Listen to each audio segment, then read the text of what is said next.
July 22 నుండి వరుసగా జరుగుతున్న కొన్ని పరిణామాలను దృష్టిలో పెట్టుకుని, మరీ ముఖ్యంగా అంటే మొన్న ఆగస్టు 16వ తేదీన జరిగిన ఏపీజేసీ అమరావతి సమావేశంలో ఏపీజేసీ అమరావతి అధ్యక్షుడు బొప్పరాజు వెంకటేశ్వర్లు ఈ నెల 27 వరకే ప్రభుత్వం నుండి సమాధానం కోసం ఎదురు చూస్తామని, ఆ తర్వాత 28 నుండి భారీ ఎత్తున ఉద్యమ సన్నాహక సభలను నిర్వహించి ఉద్యమ కార్యాచరణను నిర్ధారించబోతున్నామని చెప్పడం. మరోపక్క ఏపీజేసీ అధ్యక్షుడు అలపర్తి విద్యాసాగర్ ఈ నెలాఖరు వరకు ప్రభుత్వం నుండి సమాధానాలు ఆశిస్తున్నామని, ఆ తర్వాత తాము కూడా తగిన కార్యాచరణను రూపొందించబోతున్నామని చెప్పడం. మరోపక్క ఏపీ ప్రభుత్వ ఉద్యోగుల సంఘ అధ్యక్షుడు కేఆర్ సూర్యనారాయణ సెప్టెంబర్ 1వ తేదీలోపు ప్రభుత్వం తమ సమస్యలను పరిష్కరించాలని గడువు పెట్టడం. ఇంకో పక్క జూలై 22 తర్వాత త్వరలో సమస్యలను పరిష్కరిస్తామని మంత్రివర్గ ఉపసంఘ సమావేశంలో ఉద్యోగ సంఘాలకు, జేఏసీలకు మాట ఇచ్చి ఇప్పటికే దాదాపు నెల రోజులు అవుతున్నా ప్రభుత్వం నుండి ఎలాంటి స్పందన లేకపోవడంతో ఉద్యోగ సంఘాలు, జేఏసీలు తమ కార్యాచరణకు సన్నాహాలు చేసుకుంటున్న తరుణంలో ప్రభుత్వం నుండి ఒక సంకేతం వినబడింది. అసెంబ్లీ సమావేశాల సమయంలో లేదా అసెంబ్లీ సమావేశాలు ముగిసిన తర్వాత ఈ నెలాఖరులోగా జరిగే కేబినెట్ సమావేశం సందర్భంగానైనా ఉద్యోగ సంఘాలను చర్చలకు పిలిచి సీఎం గారు సమస్యలపై చర్చించే అవకాశం ఉందని ఏపీజేసీ చైర్మన్ అలపర్తి విద్యాసాగర్ స్వయంగా సచివాలయంలో వెల్లడించారు. బహుశా ఈ నెల 3 లేదా చివరి వారంలో ముఖ్యమంత్రితో జరిగే ఈ సమావేశంలో ఉద్యోగుల అన్ని ప్రధాన డిమాండ్లపై చర్చ జరిగే అవకాశం ఉందని అంటున్నారు. అదే నిజమైతే ఏపీ ప్రభుత్వ ఉద్యోగులు, పెన్షనర్లు, కాంట్రాక్ట్ అండ్ అవుట్సోర్సింగ్, గ్రామ వార్డు సచివాలయ సిబ్బంది వీరికి సంబంధించిన సమస్యలు మరోసారి కీలక దశకు చేరుకోబోతున్నాయని ఆశించవచ్చు. కానీ కొందరి అభిప్రాయం ప్రకారం ఇలాంటి చర్చల వల్ల కాలయాపన జరుగుతుందని, ఇప్పటికే పీఆర్సీ, ఐఆర్ లేకుండా 3 సంవత్సరాలకు పైగా గడిచిపోయిందని, ఇంకా చర్చలతో కాలక్షేపం చేయడం న్యాయం కాదని అంటున్నారు.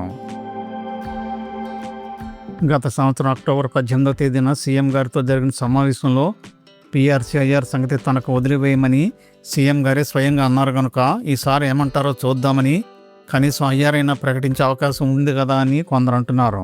ప్రస్తుతం చర్చకు వస్తున్న అంశాలు 1-2 బకాయిలకు మాత్రమే పరిమితం కావడం లేదు. పే రివిజన్ కమిషన్ నుండి డిఏడిఆర్ వరకు, మధ్యంతర భృతి నుండి పెండింగ్ బకాయిల వరకు, హెల్త్ కార్డుల నుండి పెన్షనర్ల హక్కుల వరకు, కాంట్రాక్టు, అవుట్సోర్సింగ్ ఉద్యోగుల భద్రత నుండి గ్రామ వార్డు సచివాలయ ఉద్యోగుల కెరీర్ ప్రయోజనాల వరకు, ఎన్నికల మేనిఫెస్టోలు ఇచ్చిన హామీల వరకు అన్ని అంశాలు ప్రభుత్వం ముందుకొస్తున్నాయి. వీటన్నింటిపై ఇప్పటికే ఉన్నతాధికారులకు జేఏసీలు, ఉద్యోగ సంఘాలు వినతి పత్రాలను అందజేశాయి. ఈ నేపథ్యంలో ఆగస్టు 3వ వారంలో ముఖ్యమంత్రి చంద్రబాబు నాయుడు గారితో ఏపీజేసీ నాయకత్వం భేటీ కానున్నట్లుగా సమాచారం వెలువడ్డాన్ని స్వాగతించాలా లేదా అని కొందరు అనుమానపడుతున్నారు. ఈ సరికొత్త ఆగస్టు 3వ వారం సమావేశం ఎందుకు ప్రాధాన్యత సంతరించుకుందనేది అర్థం చేసుకోవాలంటే గత కొంతకాలంగా ఉద్యోగ సంఘాలు ప్రభుత్వంతో జరుపుతున్న చర్చలను పరిశీలించాలి. ఉద్యోగ సంఘాలు ఒకవైపు చర్చల ద్వారానే తమ సమస్యలకు పరిష్కారం కావాలని కోరుకుంటున్నాయి. మరోవైపు చర్చలు మాత్రమే కొనసాగుతూ నిర్ణయాలు ఆలస్యం అయితే ఉద్యోగుల అసంతృప్తి ఉద్యమం వైపు వెళ్లే అవకాశం ఉందనే సంకేతాలను కూడా ఇస్తున్నాయి. దీన్ని గుర్తించిన ప్రభుత్వం చర్చలకు పిలుస్తున్నట్లుగా చెప్పుకుంటున్నారు. మరికొందరు మాత్రం ఇది కేవలం కాలాన్ని వృధా చేయడానికేనని అంటున్నారు. అయితే ఉద్యోగ సంఘాల వైఖరిలో ఇప్పుడు ఒక ముఖ్యమైన మార్పు కనిపిస్తోంది. కేవలం సమస్యలను ప్రభుత్వం దృష్టికి తీసుకెళ్లడమే కాకుండా ప్రధాన డిమాండ్పై దృఢంగా వ్యవహరించాలని నిర్ణయించినట్లు విద్యాసాగర్ మొన్న సచివాలయంలో మాట్లాడుతూ స్పష్టం చేశారు. అవసరమైతే తగిన కార్యాచరణకు సిద్ధమవుతామని కూడా ఆయన పేర్కొన్నారు. అంటే ఉద్యోగ సంఘాలు ప్రస్తుతం చర్చలకు తలుపులు మూసివేయడం లేదు, కానీ చర్చల ద్వారా ఫలితాలు రావాలని వారు కోరుకుంటున్నారు. ఒకవేళ ఆగస్టు 3వ వారంలో కూడా స్పష్టమైన నిర్ణయాలు రాకపోతే తదుపరి దశలో ఉద్యమ కార్యాచరణ తప్పదనే హెచ్చరిక కూడా ఇందులో కనిపిస్తోంది. అందుకే ఆగస్టు చివరి వారంలో విజయవాడలో రాష్ట్ర స్థాయి సమావేశాన్ని 2 జేఏసీలు నిర్వహించబోతున్నట్లుగా ప్రకటించడం ప్రాధాన్యత సంతరించుకుంది. ఒకవేళ నిజంగా సీఎం గారితో మరోసారి చర్చలు జరిగితే ఏ అంశాలపై చర్చలు గట్టిగా సాగుతాయనే అంశంపై ఉద్యోగులు, పెన్షనర్లు చర్చించుకుంటున్నారు. చర్చల్లో ప్రధానమైన అంశాలు 4 ఉన్నాయి. మొదటిది పీఆర్సీ కమిషన్ వేయడం, రెండోది ఐఆర్ ప్రకటించడం, మూడోది డిఏడిఆర్ మంజూరు చేయడం, నాలుగోది బకాయిలు చెల్లించడం. కొత్త పే రివిజన్ కమిషన్కు చైర్మన్ నియమించాలనేది ఉద్యోగ సంఘాల ప్రధాన డిమాండ్లో ఒకటి. డాక్టర్ మన్మోహన్ సింగ్ రాజీనామా చేసి ఇప్పటికి 2 సంవత్సరాలు దాటింది. పెరుగుతున్న జీవన వ్యయం, ద్రవ్యోల్బణం వంటి అంశాలను పరిగణలోకి తీసుకుని ఉద్యోగుల వేతన సవరణకు పెన్షనర్ల పెన్షన్లను సవరించాల్సిన అవసరం ఉందని ఉద్యోగ సంఘాలు, పెన్షనర్ల సంఘాలు వాదిస్తూ ఉన్నాయి. ఇప్పటికే కేంద్రంలో 8వ వేతన సవరణ ప్రక్రియ కొనసాగుతోంది. 12వ పిఆర్సీ తుది సిఫార్సులు రావడానికి, అమలు చేయడానికి చాలా సమయం పట్టే అవకాశం ఉన్నందున అప్పటి వరకు ఉపశమనం కల్పించే విధంగా మధ్యంతర్వర్తి ఐఆర్ ప్రకటించాలన్న డిమాండ్ ముందుకొస్తోంది. దీనికి తెలంగాణను వారు ఉదాహరణగా చూపిస్తున్నారు. 2.5 సంవత్సరాలు దాటినా అక్కడ పిఆర్సీ రిపోర్టుకు అతీగతి లేదని, పిఆర్సీ సంగతి తేలలేదని, 5% ఐఆర్తోనే సరిపెట్టుకుంటున్నారని చెప్తున్నారు. ఇక పెండింగ్లో ఉన్న డిఏడిఆర్ బకాయిల మంజూరు కూడా ఉద్యోగ సంఘాల ప్రధాన డిమాండ్లో ఉంది. ఇప్పటికే ప్రభుత్వం 5 డిఏడిఆర్లను చెల్లించాలని సంఘాలు చెప్తున్నాయి. ఒక్కొక్కరికి వేలాది రూపాయలు జీతాల్లోనూ పెన్షన్లోనూ కలవాల్సి ఉంది. సుమారు 230 నెలల డిఏడిఆర్ బకాయిలు కూడా చెల్లించాలి. డిఏడిఆర్లు ఉద్యోగుల వేతనంలోనూ పెన్షన్లలోనూ ఒక భాగం మాత్రమే కాదు, ద్రవ్యోల్బణం కారణంగా పెరిగే జీవన వ్యయాన్ని కొంతమేర తగ్గించేందుకు ఉపయోగపడే కారకంగా వాటిని చూడాలి. అందువల్ల డిఏడిఆర్లు పెండింగ్లో ఉంచడం అంటే నెలవారీ ఖర్చులు పెరిగిపోవడమేనని వారు అంటున్నారు. అందుకే ఉద్యోగ సంఘాలు డిఏడిఆర్లను ఎప్పుడు పెంచుతారు అని ఇప్పుడు ప్రశ్నించడం లేదు. జీతాల్లోనూ పెన్షన్లలోనూ ఎందుకు కలపడం లేదో చెప్పాలని, బకాయిలు ఎందుకు చెల్లించడం లేదో చెప్పాలని, అసలు ఒక్కొక్కరికి ఎంత బకాయి పడ్డారో చెప్పాలని వారు అడుగుతున్నారు. ఇప్పుడు ఉద్యోగులకు రావాల్సిన సరెండర్ లీవ్ బకాయిల చెల్లింపుల సమస్య కూడా ముందుకొచ్చింది. ఒక ఉద్యోగి తన సేవాకాలంలో సంపాదించిన సెలవులను నగదుగా మార్చుకునే అవకాశం ఉన్నప్పుడు దానికి సంబంధించిన చెల్లింపులు ఆలస్యమైతే వాటి వల్ల ఉపయోగం ఏమిటని వారు ప్రశ్నిస్తున్నారు. ఇప్పటికే గత 2-3 ఏళ్లుగా సరెండర్ లీవ్ చెల్లింపులు జరగడం లేదని వారు వాపోతున్నారు. ఉద్యోగ సంఘాల డిమాండ్లలో పెన్షనర్ల సమస్యలు కూడా ప్రత్యేక స్థానంలో ఉన్నాయి. తగ్గించిన 3% అదనపు క్వాంటం పెన్షన్ పునరుద్ధరణ, రిటైర్మెంట్ బకాయిల చెల్లింపులు, అలాగే పాత పెన్షన్ విధానం ఓపీఎస్ పై స్పష్టత ఇవ్వాలని వారు గట్టిగా కోరుతున్నారు. ఇప్పటికే పాత పెన్షన్పై జీవోలు జారీ చేసినా అమలు అవడం లేదని వారు ఆందోళన చెందుతున్నారు. ఈసారి చర్చల పరిధి రెగ్యులర్ ఉద్యోగులకు మాత్రమే పరిమితం కావడం లేదు. కాంట్రాక్టు, అవుట్సోర్సింగ్ సిబ్బంది సమస్యలు కూడా ఇందులో ఉన్నాయి. వీరికి పదవీ విరమణ వయసును పెంచడం, ప్రభుత్వ సంక్షేమ పథకాలను అవుట్సోర్సింగ్ ఉద్యోగులకు కూడా వర్తింపజేయడం వంటి డిమాండ్ కూడా ఉన్నాయి. గ్రామ, వార్డు, సచివాలయ ఉద్యోగులకు ఆటోమేటిక్ అడ్వాన్స్మెంట్ స్కీమ్ అమలు చేయాలనే డిమాండ్ కూడా ఈ చర్చల్లో ఉంది.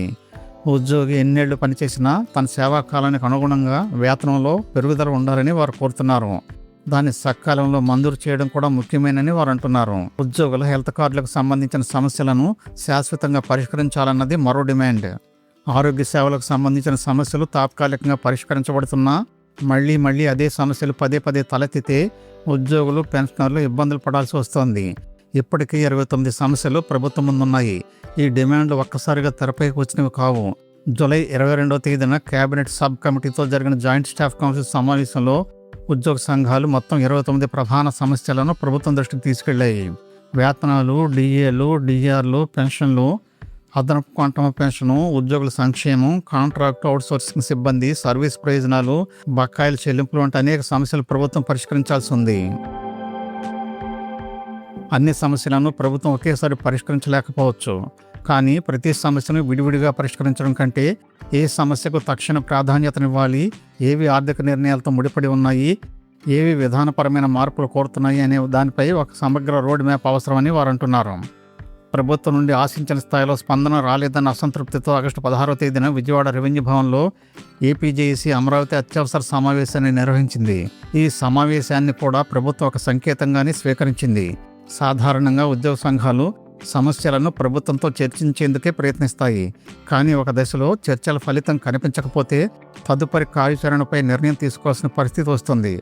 ఆగస్టు 16వ తేదీ సమావేశం ఆ దశకు చేరుకున్న సంకేతంగా ప్రభుత్వం చూస్తోంది.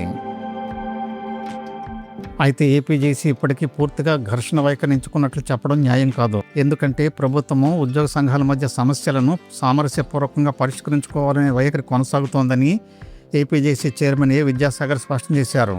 తప్పనిసరి పరిస్థితుల్లోనే ఉద్యమ కార్యాచరణ ప్రకటించబోతున్నట్లు ఏపీజేసీ అమరావతి చైర్మన్ బొప్పరాజు కూడా 16వ తేదీన ప్రకటించారు. కేఆర్ సూర్యనారాయణ కూడా అదేవిధంగా ప్రకటించారు. రెవెన్యూ అసోసియేషన్ చైర్మన్ భూపతిరాజు కూడా ఇటీవల అదే విషయాన్ని పునరుద్ఘాటించారు.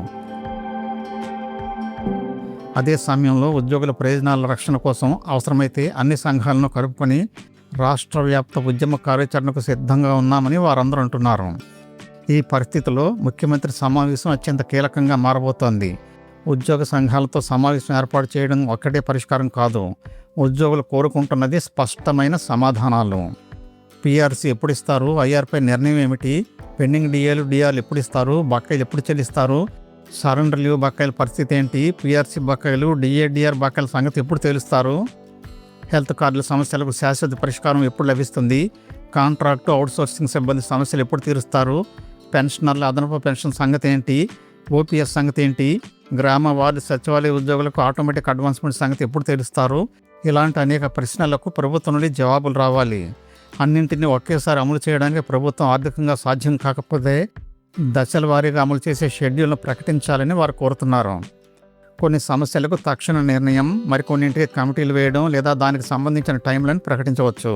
అలా జరిగితే చర్చలు కేవలం సమావేశాలుగా కాకుండా పరిష్కార వేదికలుగా మారతాయి. ప్రభుత్వంతో సామరస్యపూర్వక పరిష్కారానికే ఏపీజేసీ మొగ్గు చూపుతున్నప్పటికీ అవసరమైతే రాష్ట్ర వ్యాప్త ఉద్యమ కార్యాచరణ చేపట్టేందుకు కూడా సిద్ధమవుతున్నట్లు ప్రకటించింది. కానీ సీఎంతో సమావేశం జరిగితే ఉద్యమ వాతావరణం కొంత చల్లబడే అవకాశం ఉంది. కానీ అదే సమస్యలు, అదే హామీలు, అదే వాయిదాలు కొనసాగితే ఉద్యోగ సంఘాలు మరింత కఠినమైన కార్యాచరణ వైపు వెళ్లే అవకాశాన్ని ఇప్పటికే సూచిస్తున్నాయి.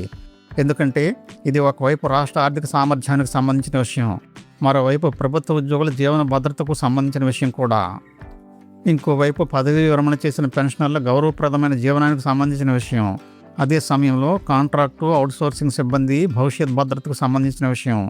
అందుకే సీఎం గారికి ఉద్యోగ సంఘాలకు మధ్య జరిగే చర్చలు చాలా కీలకం. ప్రభుత్వం ఉద్యోగుల అన్ని డిమాండ్లను వెంటనే అంగీకరించాల్సిందే అని కొందరు పట్టుబడుతున్నప్పటికీ అది సాధ్యమయ్యే పని కాదు. అలా అని ఉద్యోగ సంఘాలు అడుగుతున్న ప్రతి అంశాన్ని తిరస్కరించడం కూడా పరిష్కారం కాదు. చర్చలు ఫలిస్తే ఈ పరిణామం ఒక పెద్ద ఉద్యోగ ఉద్యమంగా మారకుండా అడ్డుకోవచ్చు. కానీ చర్చలు మరోసారి కాలయాపనగా మారితే ఆగస్టు చివరి వారంలో జరిగే రాష్ట్ర స్థాయి సమావేశం తదుపరి దశకు నాంది కావచ్చు.